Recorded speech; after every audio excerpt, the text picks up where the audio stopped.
Anggota DPR RI fraksi PKB Maman Imanul Haq menyampaikan 3 catatan penting hasil evaluasi penyelenggaraan haji tahun 2026. Salah satu yang menjadi sorotan yaitu screening kesehatan jemaah sebelum keberangkatan agar tak ada lagi jemaah yang dipulangkan dari Arab Saudi karena tidak memenuhi syarat kesehatan. Usai menerima laporan dari berbagai embarkasi haji, anggota DPR RI fraksi PKB Maman Imanul Haq menegaskan pentingnya pemerintahan melakukan pemeriksaan kesehatan secara ketat terhadap calon jamaah.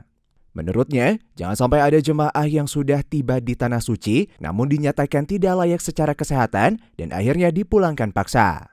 Selain itu, Maman juga menyoroti terjadinya overkapasitas di hotel jemaah di Madinah. Ia menemukan kamar yang seharusnya diisi 4 orang namun ditempati lebih dari kapasitas. Kondisi itu diklaim sudah langsung ditangani bersama pihak Daker dan juga syarikah. Maman menilai maraknya haji ilegal terjadi karena terbatasnya kuota resmi haji Indonesia.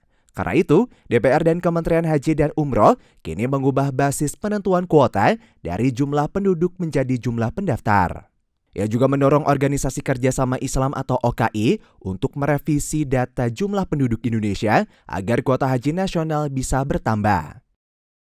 Harus memastikan dulu keberangkatan dari semua jamaah. Beberapa jamaah di beberapa embarkasi telah memberikan kepada kami beberapa masukan, termasuk tekanan soal istitoah dalam kesehatan.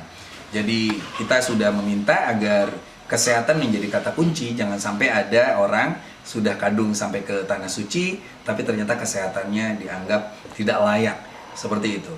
Nah yang kedua, di beberapa kejadian kita sudah mengantisipasi, misalnya ada hotel di Madinah yang seharusnya hanya ditempati 4 orang, itu ditempati lebih dari 4 orang.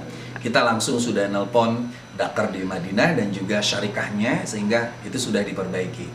Nah untuk kasus haji ilegal, saya katakan bahwa haji ilegal menjadi fenomena tahunan selalu terjadi. Itu karena demand atau permintaan orang haji banyak, lalu ada keterbatasan. Ini tentu menjadi PR bagi kita. Pertama PR untuk bagaimana tambahan kuota. Komisi 8 dengan Kementerian Haji dan Umroh sudah memulai dengan kebijakan Kementerian Haji dan Umroh soal pembatasan 26 tahun, lalu basis. Kalau dulu orang berangkat karena basis penduduk, sekarang adalah basis pendaftar, artinya basis kuota. Sehingga ya kita yang kena sekarang Subang, Sumedang, Cianjur, akhirnya sedikit, tapi nanti akan kembali normal.